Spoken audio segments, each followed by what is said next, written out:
I'm Pamela Sharon Anderson, and I'm here with the director, Nanfu Wang. Thank you. Thank you.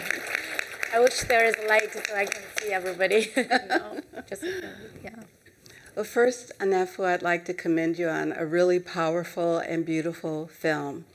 I will say for all the audience that is here this evening and to you, before coming out, I had opportunity to be with Nanfu, and it was very hard not to talk with her about the film because we were going to have this conversation now.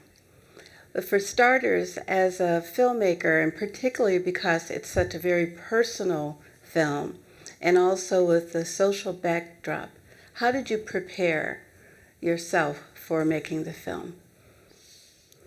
That's a long answer to that question. In different ways, in terms of like trying to protect the filming process, because the thing is, before One Child Nation, I had made another film called Hooligan Sparrow, and that was political sensitive. And during the making of that film, I had encountered a lot of government interrogation, harassment. So when I was making this film, when I started, there was a possibility that I couldn't return to China because of Hooligan Sparrow. And what happened at the end of making Hooligan Sparrow was the national security agents, they interrogated me for 5 hours, asking if I had done any documentary, what was my footage. And then I secretly recorded that conversation and also didn't tell the full truth. And then I used the recording and opened the film. So the film started with their interrogation, and I said, no, I didn't do a documentary. And then I said, I lied to them, and this is the film. Mm-hmm.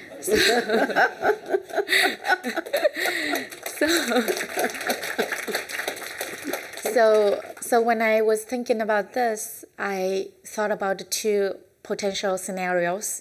One was I wouldn't be able to allow into the country, and they would stop me either at the airport or at the customs. And the other scenario is they would allow me to go in, but the moment I start filming, the police would show up, and it would endanger the people that I would be filming. Mm-hmm. So I reached out to a friend of mine, Jialin, who is a filmmaker in China. We met in grad school, and I said, hey, are you willing to co-director do this with me? And she said yes. So we started working on it together, and she was doing underground research, and we narrowed down the characters who we want to speak to, identified the artist, and contacted him. And several months later, when my son was born, and I really, because all my family was in China, I was the only person who lives in the United States. So I really wanted to take my son back to meet my mom, my family, and I thought that would be a good opportunity to also test the water to see how the Chinese government would react to me. I didn't want to live in exile forever, and I do want to return. So my husband and I took our son, when he was an infant, back to China, and we thought the strategy was if the government confronted us or did anything to me, whether it's interrogation or harassment, then at least that will be publicity, and it will be negative how the government treated an infant and a new mother. And the strategy is also I would not go outside of my family to film or to do anything, so there will be no excuse for them to do anything to me. And we went, and luckily they didn't confront me. There was no trace of them monitoring me. I'm sure maybe they did, but it was just no direct contact. So I figured, okay, maybe I could go back. And then several months later, after I returned to the US, it was ironic because after Hooligan Sparrow, I had made another film called I Am Another You that was about America's homelessness and mental illness. So I received an official invitation from China wanting me to show that film at the top film festival, Shanghai International Film Fest. And then I also got media interview requests from the state media, like wanted to interview me and talk about what I've seen in America. and then I thought that probably meant that I was okay to return to China again and then to travel freely. So I went back and I kept filming and I kept going back.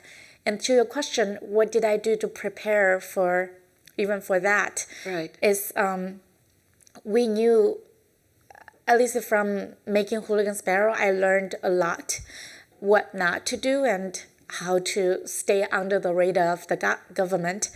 And one of those things is to try to not take any public transportation, like not take trains, not take bus, plane, and all of those, because they would require you to show your ID. And that was how the government would track down everybody. Once your ID is scanned, it will alert the system where you are. And at that second, they could tell where you are. So the strategy was to go in and out really quick to meet anybody to film before the government found out that we were there filming. So really try to get a step ahead of them. And if they show up later, then you're already gone. So we never took public transportation. And the other thing is my co-director at the time had already moved to the US. She lives in Massachusetts. So she would monitor me on GPS, real-time tracker. Right. So she could see where I am at that second. And we would talk about the plans for a shoot down to every hour where I would be. And if I lose contact with her for 2 hours, what she would do. And if I lose contact for 4 hours, what she would do. And if she sees me on GPS, stays in one place for longer than what we talked about, and what would she do? And if I shows up in a different place than what we planned for. So everything, we created an emergency plan for different scenarios. And also she would contact the subjects that I was going to meet through encrypted messages, and then she would communicate with me through encrypted messages. So there is communication between her and the subject and between her and me, but there was no trace between me and the subject. If me or the subject were being monitored, then the government couldn't tell where we would go, what we were doing and where we were going to meet. And we knew that she was not on the watching list also, so it's unlikely that they would monitor what she's doing. Yeah. So the strategy was mapped out very well in terms of how you would handle any government trace. How did you map out a strategy to convince your family to participate in the documentary? Depending on who they are, it's all a different strategy. So let's start with your mother. How did you start with that? Well, my mom, the interview that I did was on my birthday. It was the day of my birthday. And so I told my mom, hey, look, this is my birthday, and I really wanted to talk about, my life story. And from the point when you were pregnant with me till when you gave birth, and the story I want to. So she said, okay. So we talked for 5 hours, I think. Really, the interview was only several seconds of the, yeah. But the full interview was much longer and much more in depth of my entire life and basically her life too. So that's what it was. And with my grandpa, it was, my grandpa was not willing to, because he was like, what do you want to talk about? Why? I don't want to talk about anything. And so I was telling him, I said, hey, Grandpa, Jamie's my son, Jamie. I was like, he's so small, he's only a few months old. And I want him to grow up and know the history of our family, our lives. Yes. And I want he's gonna grow up in the United States, but I want him to know about China, about us. So can I ask you to talk about everything? So he's gonna grow up and learn about this. So I talked to my grandpa for like probably 6 or 7 hours.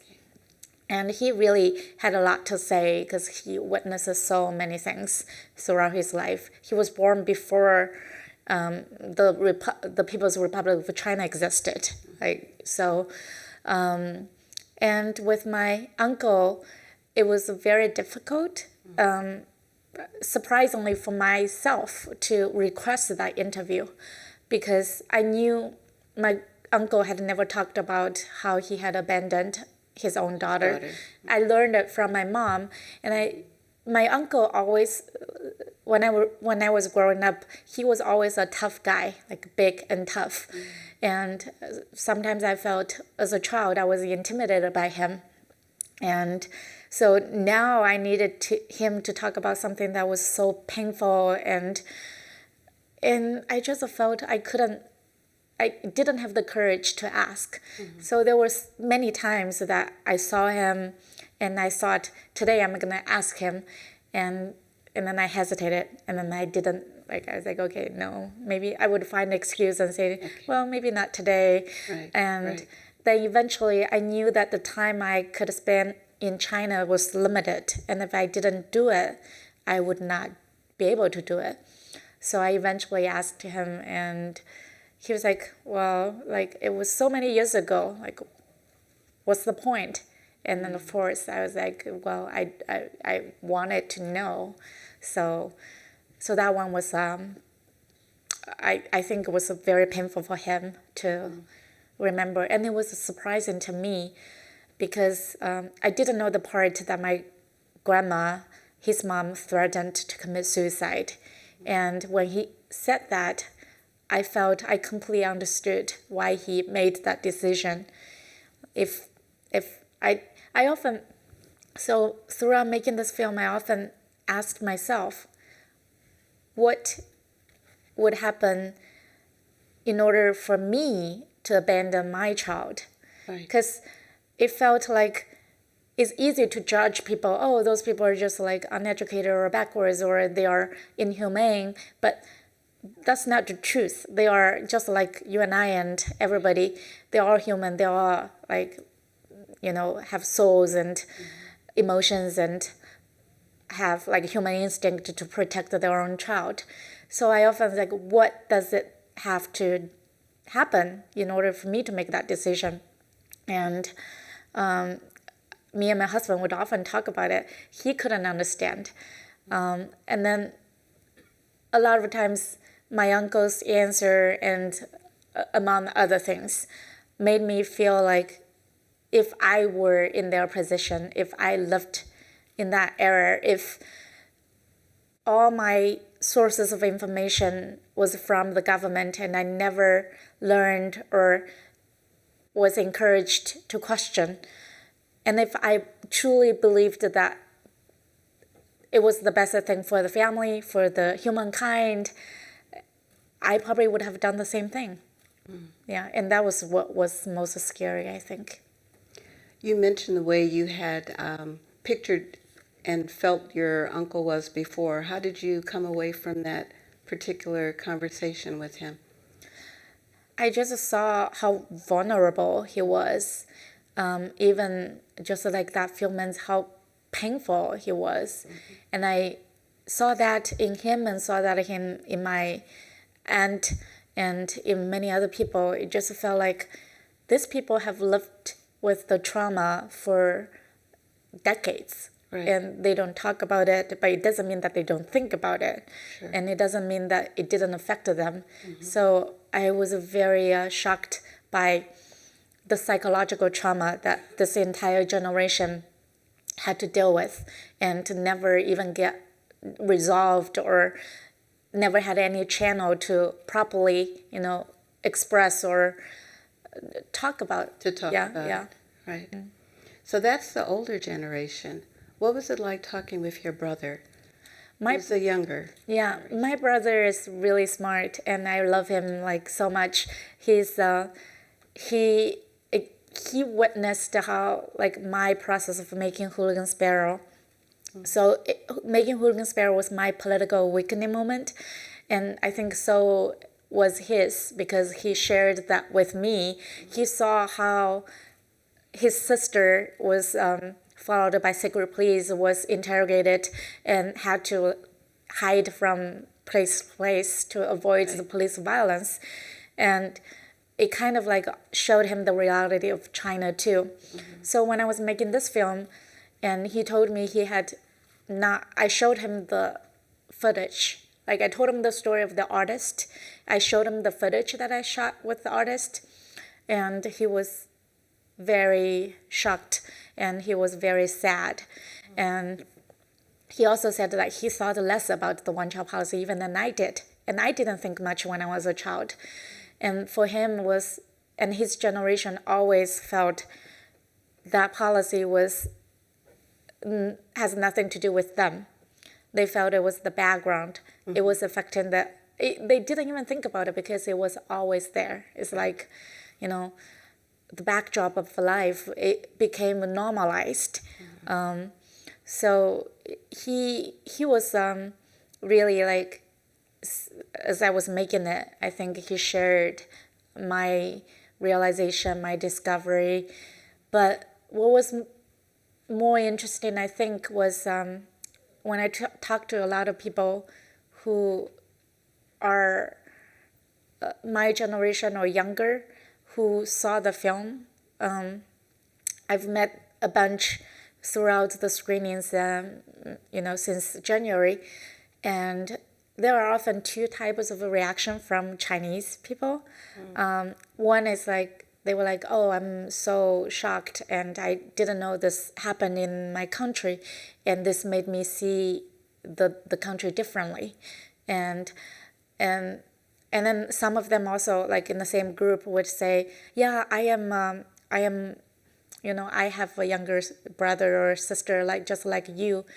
And or someone, I remember vividly in the San Francisco screening, she said, I was the second child. My family wanted to have a son, and then turns out the second one is a daughter, and she was already secret. Like the family had to hide to give birth to her.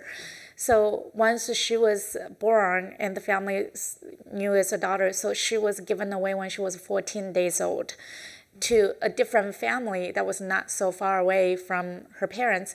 So she knew those two people were her parents, but she was told throughout her life she couldn't call them dad and mom. She has to call them uncle and aunt in order to hide the identity.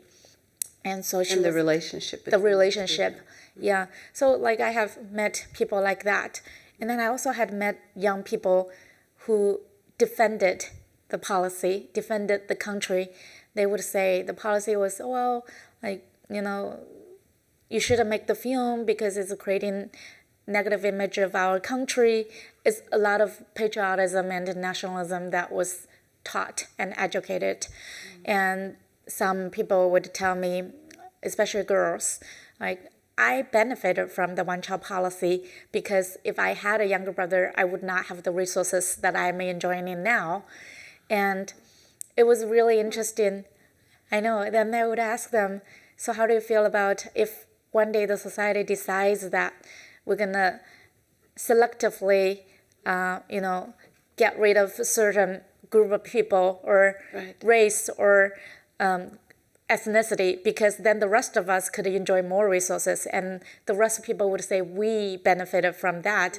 This is not like that far from that line, and it would be scary to think about how people who are enjoying the resources think that a policy like this could be beneficial for the society. Because those are the kinds of questions that the film does bring to, those are the kind of questions that came to my mind, certainly. What if the policy was just that? Yeah. How would you how would you then process that if you're living in that type of society? When does it stop? Right. You know, when does Right. policy, when do you stop and make a choice Yeah. for yourself?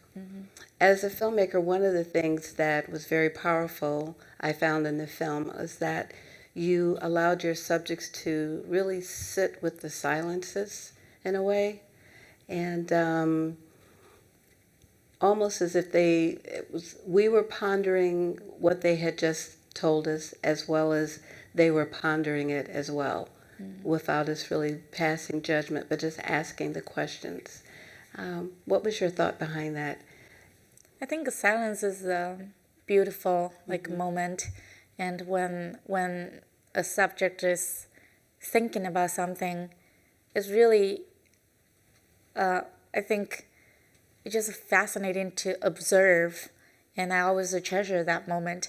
Sometimes that happened when you are rapping, like when you say interview is done, or especially the moment if you were saying that, oh, we are doing room town now. And so they're just sitting there and you're looking at them. Like I always like you, because then that's also like the beauty of like, I think, or privilege of being behind the camera, because people allow you to observe them. And I like to work like behind the camera, shooting, if not like, especially in Verite, just like you have this perfect excuse of watching and be there, and it's Taking it all in. Yeah, you don't get to do that without the camera, right? Right. Yeah. It gives us that, allows us that welcome mat to come into that space. Yeah. Certainly that was the way when we met the midwife and the room of flags and banners and the photographs that went with it.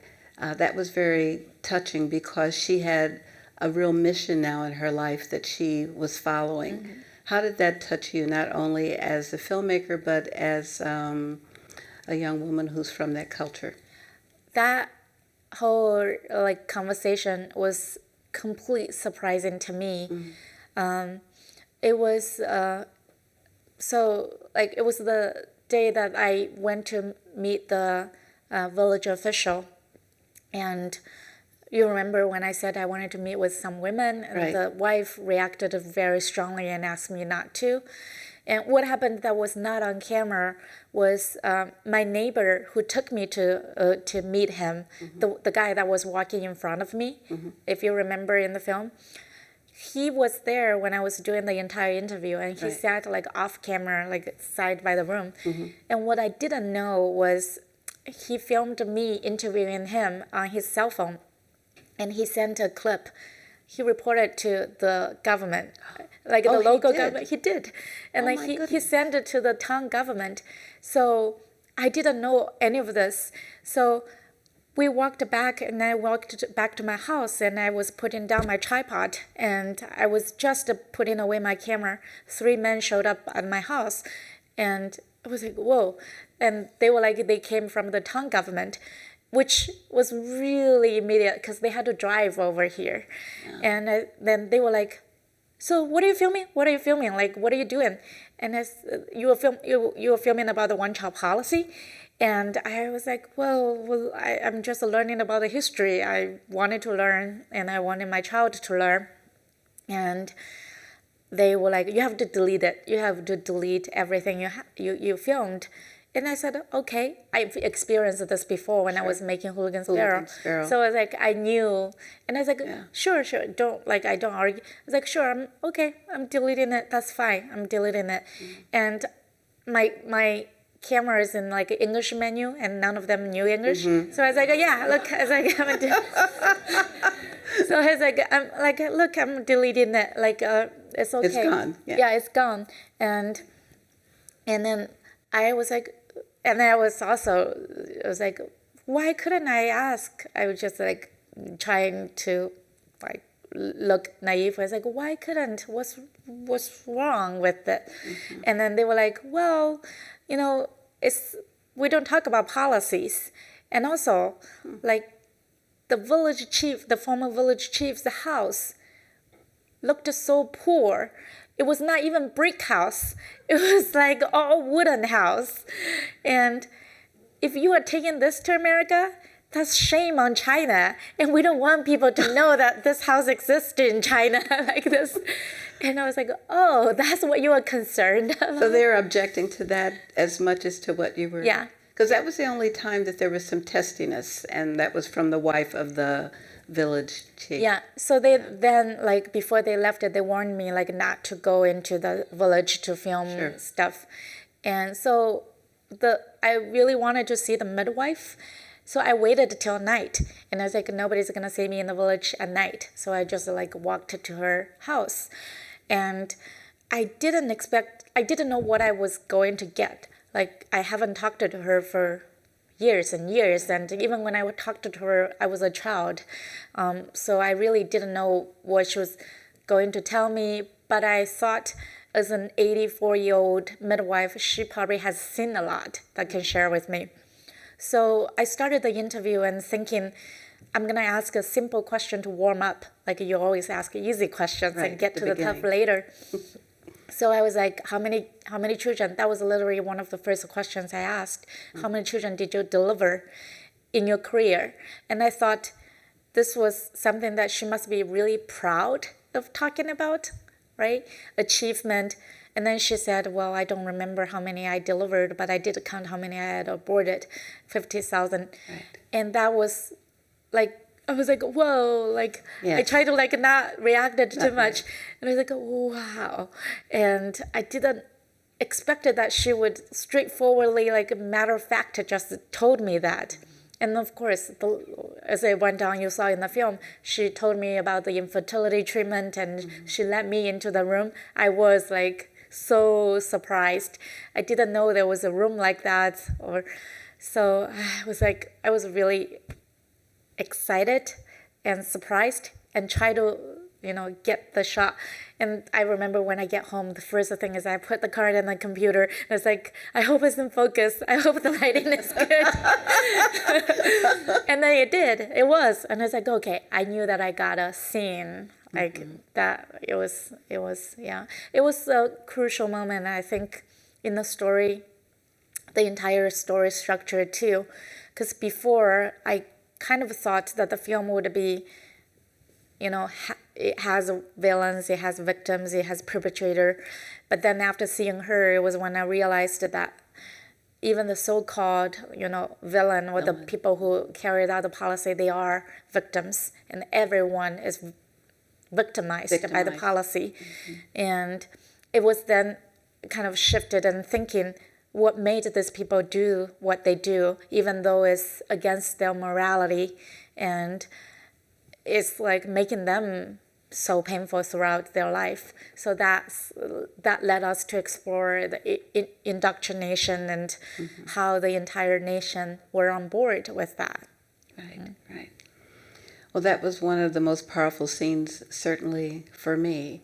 And then seeing, of course, that the billboards were now being changed from one-child policy to two-child policy. The change was happening in a different direction. Yeah, it's ironic because after over 35 years of propaganda and telling people one child is the best, most people who grew up under the policy, who are like the age of 30 or late 20, and they lived their whole life being taught that one child is best. Now the government is encouraging them to have more, and they don't want to. They were like, one child is best. So the birth rate is really low. It's much lower than the government expected when they opened up the policy. So, and then it was already a reaction towards the social problems of lack of working force and the economy being not sustainable. Right. And so right now, which I think 9 months since we finished the film, there are even more propaganda encouraging people to have more children than when we were making the film. So we look at the kind of different medium, songs, theaters, cartoons that came out promoting the more children is better. It's ridiculous. And then it's so similar to what it was before. What it was before. Yeah. Right. That's what and the one-child policy is almost like all the propaganda is completely wiped out. And I think that's what's scary, because then people, they don't remember what happened during the one-child policy, and then the history is repeating the past, and it's going to happen in the future.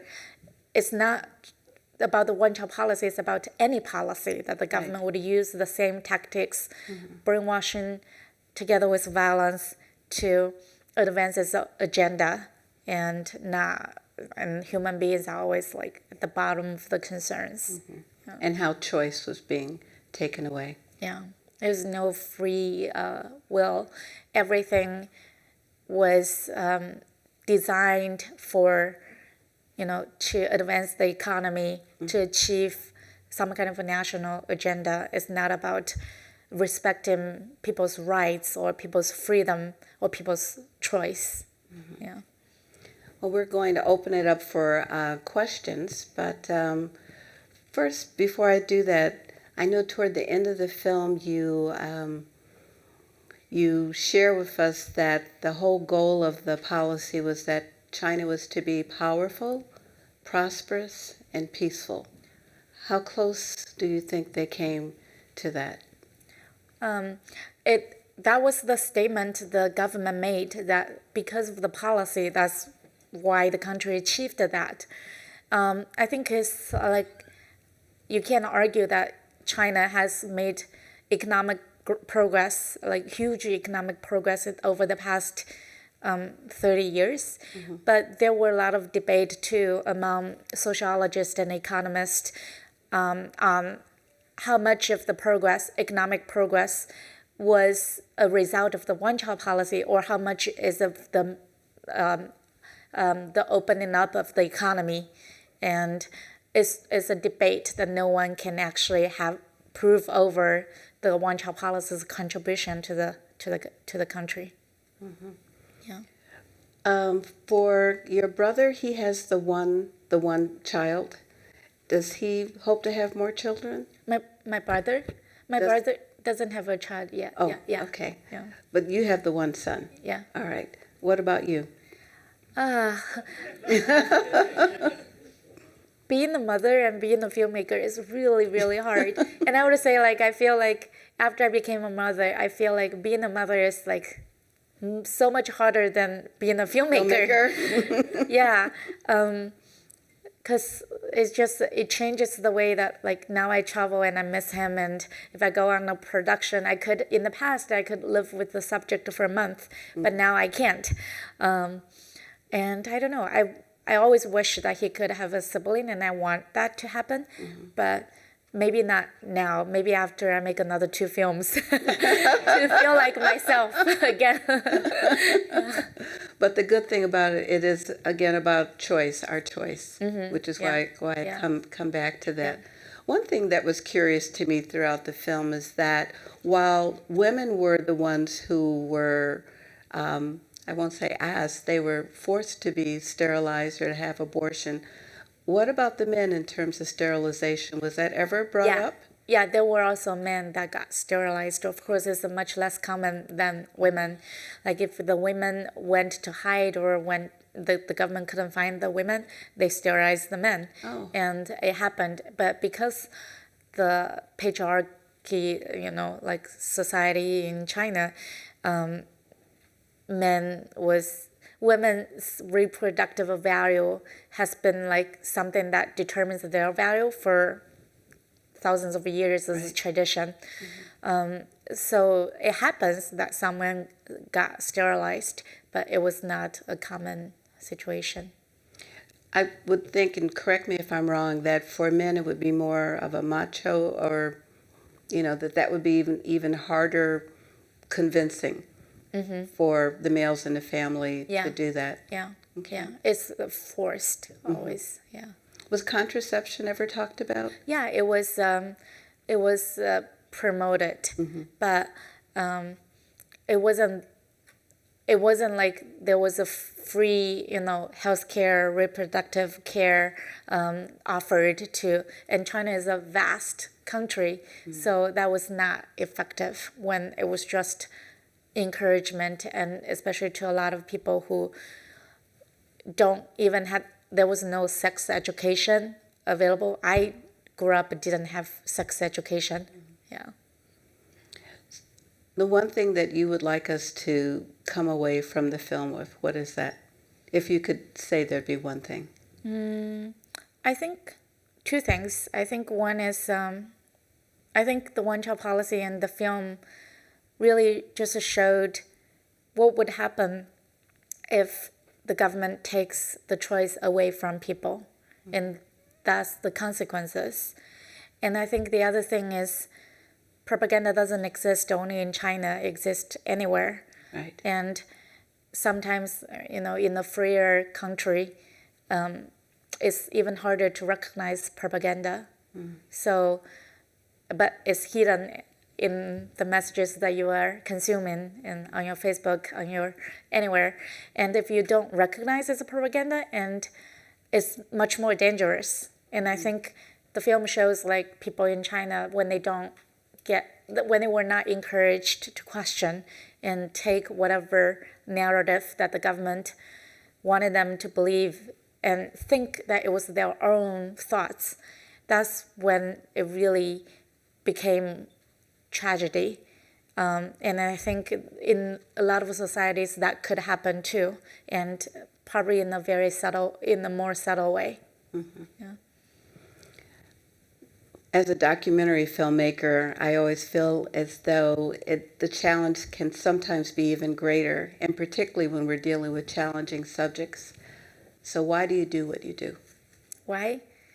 I think it's the best way of living the life to me, because at the very first, when I chose documentary filmmaking, I wanted the film would make a difference, and then soon I learned the kind of difference or the change it depends. Sometimes it's not concrete, but I've felt every time I made a film, I learned a part of the world or a group of people or a part of myself or my past different, like from what I knew before.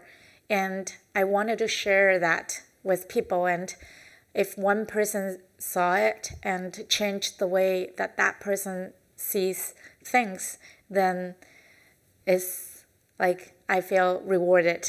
And if more people see it and change the way that they see themselves, they see others, allow them to see the world, to see each other. And I think that really like is, I can't, like, I think about that too, like when it's really difficult, when filmmaking becomes difficult, which is all stages, like, any point you could feel like you are on the verge of giving up. And then I would ask myself, what would I do if I do not do documentary? And then I was like, okay, I wanted to become a psychologist. I wanted to be an anthropologist. I want to be a sociologist. But like, then I was like, all those things are what I'm doing now is part of like documentary filmmaking that's doing all of those things. And I was like, okay, I'm going to stick to documentary. Yeah. Well, I'm glad that you have and that you will. I think we're going to take some questions. Yeah. Okay. I'm Leah.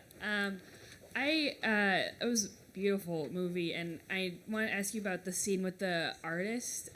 That was one of, I think, like, the most just, like, visceral scenes, and it, like, really, it was hard to watch, but it was necessary, I think, and I wanted to ask if that was always a part of the plan to include him, or if you found him along the way, and then what was it like for you to be there in person and to see his work like that, especially, he was saying he's a father, and I know you're a mother too, and that must have been like, I don't know.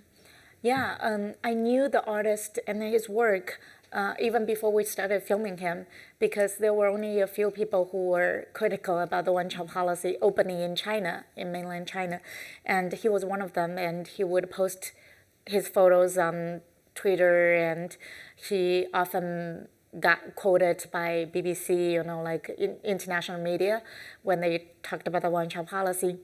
So it was always like a plan to go and interview him and film him.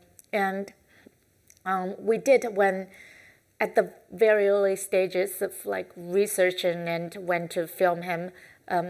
Someone in China went to like a camera person that we hired to film him and got the material back. And it was interesting because we did use those material like in the fundraising, sample, early stages sample as one of the characters that we were going to film. And the pictures of his work always got questions from funders, from anybody who saw it. It's like, oh no, you can't have this in the film. This is too violent, this is too graphic. And the concern was also, you don't know, like this, especially in the United States, like how this would be misunderstood as associated to pro-life, which is completely the opposite message of what we wanted. So there were a lot of feedback that you shouldn't use him or his work. But I really, really felt it's inseparable part of the one-child policy and the visual and object evidence of what had happened. So I felt like I always wanted to fight to get that a part in the film and not having the people who thought the kind of controversy people would think. So when I went to China to meet him again, or for me, that's like the first time I met like him in person, I thought I'm gonna film the jaw, the baby, and all those. And the goal of filming me and the cinematographer, we talked about, he asked me like, how do you imagine you want to film this? And I was like, I have like one goal, and the goal is to make them look alive and not dead. Not dead. Yeah, so like try to think the ways that we can bring this like dead babies to like, and remind people life, the beauty of life and the warmth of life. And so that like determines how we were going to film it. And then we set up warm lights, and we did a lot of close-ups. And I think it was, at least to us, the filming day was really emotional. The cinematographer was a guy, and he cried on the way back. And it was different when you were there and you have to physically move it and then touch it and then just feel like you're observing it in such close distance. And when he talked about how he saw them and reminded him of his own child, and then I felt the same way. I think it was three of us, but like we all just felt, very, very Moved by it, yeah. yeah. Because as the artist says, he said it's about the fragility and the respect for life. Yeah. Right. Yeah. And I think after that day, it was like the end of the day, I was like, okay, that would be the opening shots. Yeah. Any other question? All right. 你好，我叫张林卓，来自安徽。My name's Lindro. Yeah. Great movie, and I really hope it could be published in China. Unfortunately, not really yet. Maybe not soon, but I hope someday it will. So, as a Chinese artist right now in America, I have a puzzle which I've been thinking for like 2 years.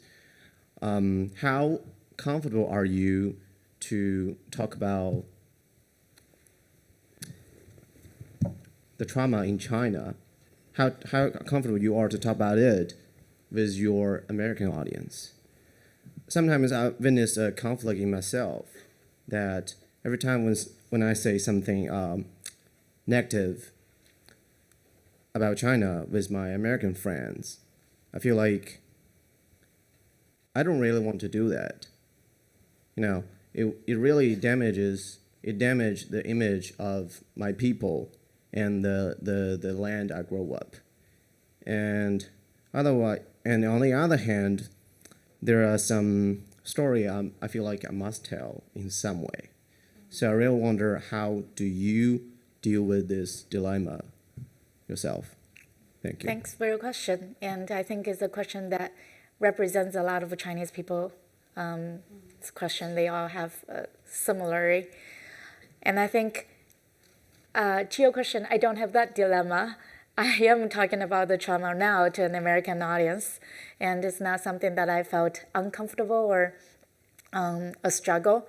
I am not, in a way, like I'm a little bit immune to that kind of patriotism or not, to try to protect the image of China, because I think I love China as my country is an essential part of my identity, and it always will be, and I'm still a Chinese citizen.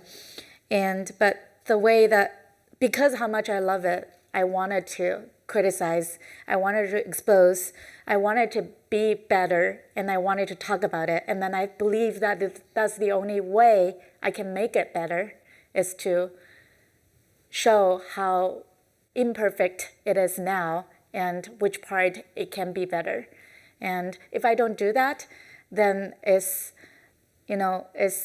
not holding the government accountable and basically allowing them to continue doing the injustice that I don't want to see. And if you keep silent, that's another way of helping it to be that way, to remain it the way that it was.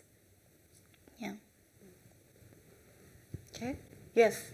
导演您好，我叫庄英婷，来自台湾。My name is Ying Ting. I'm from Taiwan, and it's a really, really beautiful film. I wish this film could be also published in Taiwan. Maybe will be soon. I am very shocked. Like, I'm sorry, I'm a little nervous. How? Because the China government's did the China government target your and your subject and family after the film release, and how do you prevent that happened before you even shooting the film? So that's two things. One is about myself and our filmmaking team, and the other one is the subjects. So with the filmmaking team, the people who ever worked on Chinese crew, which most of them are, they all knew what the film is about, and they knew what it means to be involved in this. And it is a decision for them to work on it or not.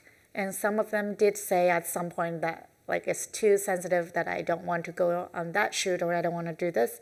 And some of them also chose to use a fake name in the credits and not the real name. And in terms of the subject, if you looked at the film, and you would see that there were only 3 people: the journalist in Hong Kong, the artist in Beijing, and the Utah couple, who are critical about the policy, and the rest of people all are supportive, Right. including my own family and the village official, midwife, and all the officials, that they talked about their own personal struggle and questioning, but in the end, everybody said the policy is necessary and has to be there. And I also talked to them too.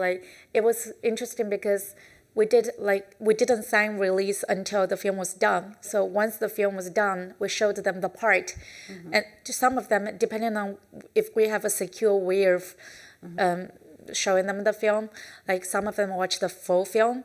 If we could get them to see, the artist, the journalist, and the Utah couple, they all saw the full film. And then some other people, we showed them their part, and they all felt good about Their part. comfortable their part, because they were like, yeah, it's so true. And then they saw it as something that is really truthful, to a true representation of what they said and what they felt and what they believed. And how they experienced it. Yeah, how they experienced. And the government had not made any direct contact with anybody like yet.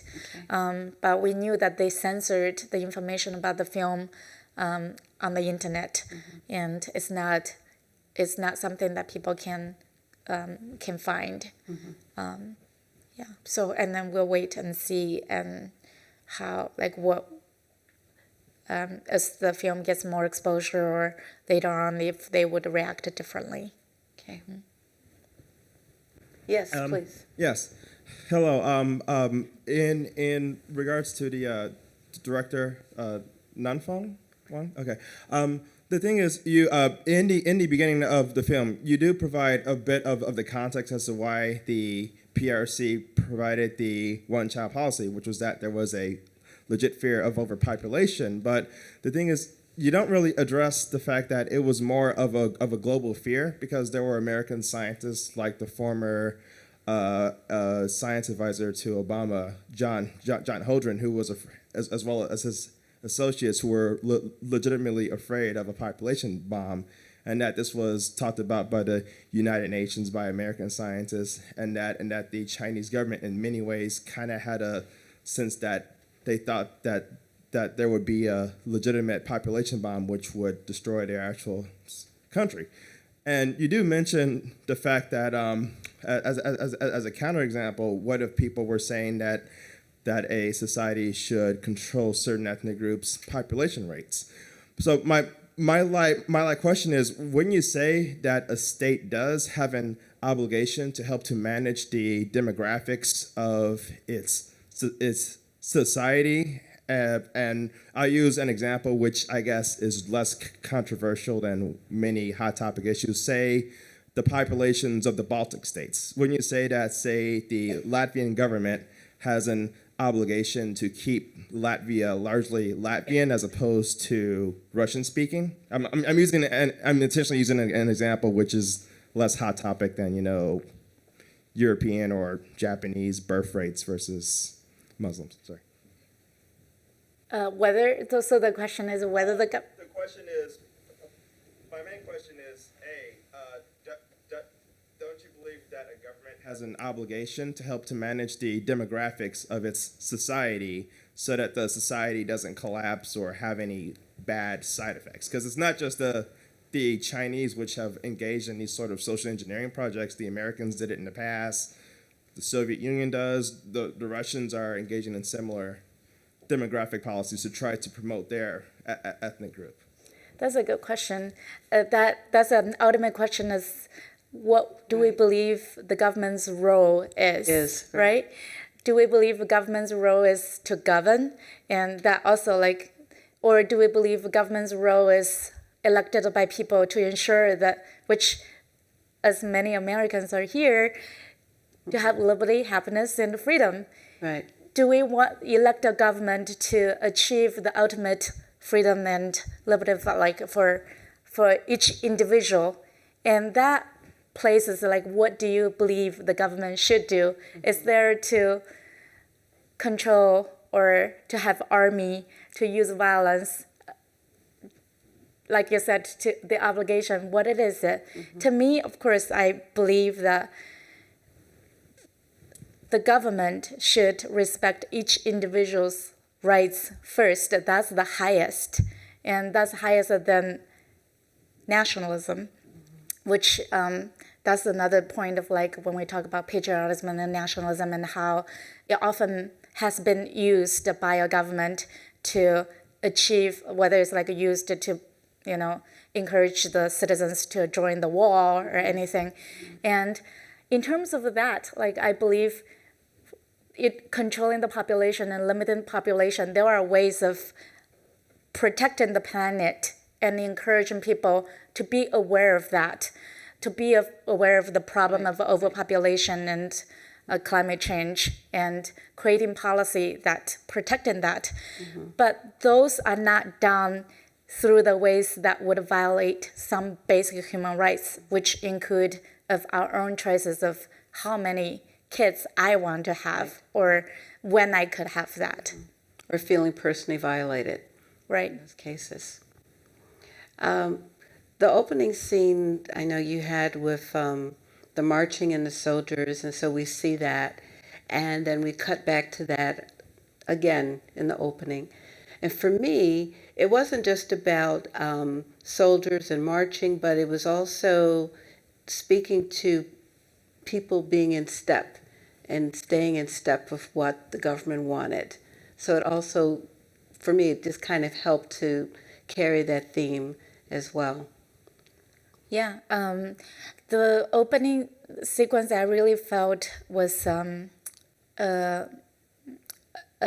like symbol for the entire film, almost like a summary of what the film is really like, a capsule.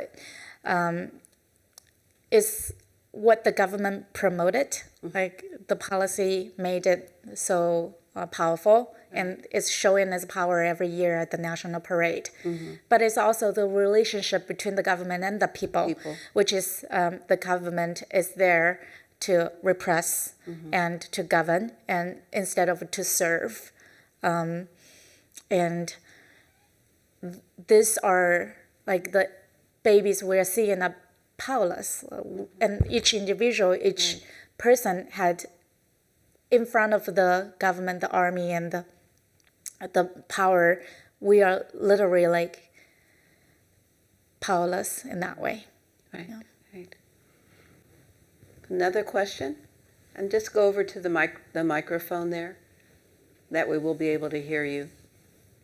I see someone's hand. Oh.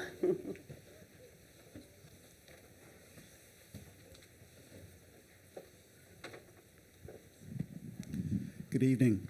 Thank you very much. Very powerful film. The result of the Chinese one-child policy had a devastating effect on the population.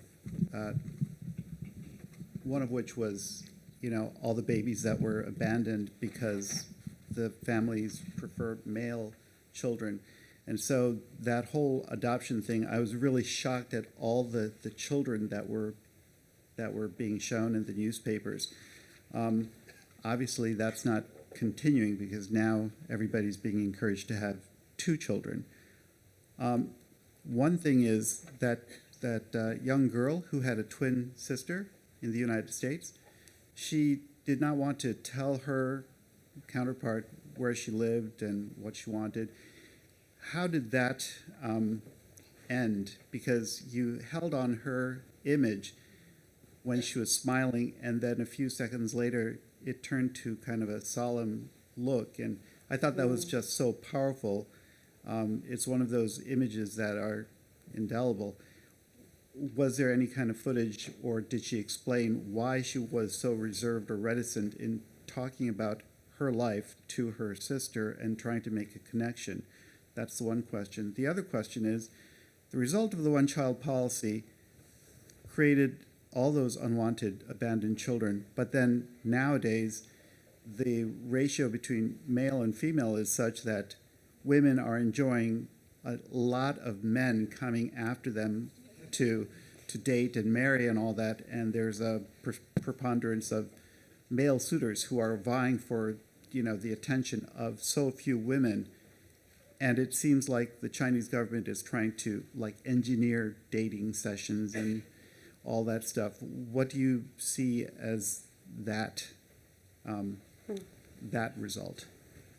So the first question about the twins, you asked why she was so hesitant toward is asking her sister or telling her life to her sister, and I think that was not to me. I felt at that moment I understood why.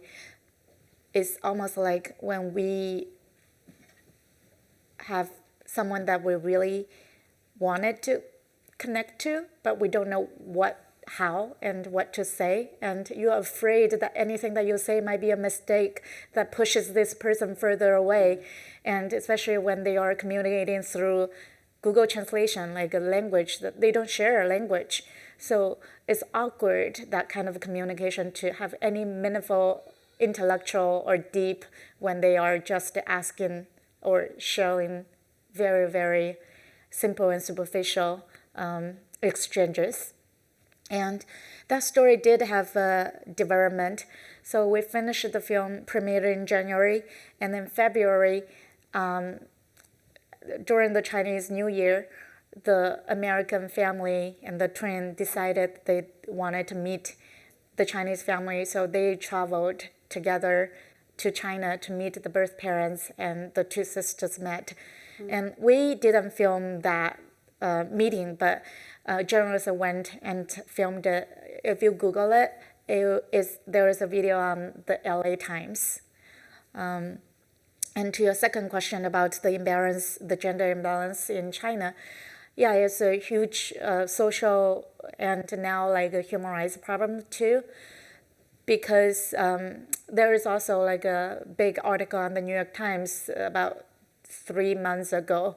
They did a lot of research and reporting on how a lot of men in China, especially in rural areas, the sex trafficking from bordering countries around China is really severe, that they would traffic women to China and marry the woman, like basically house arrest the women until they produce a child.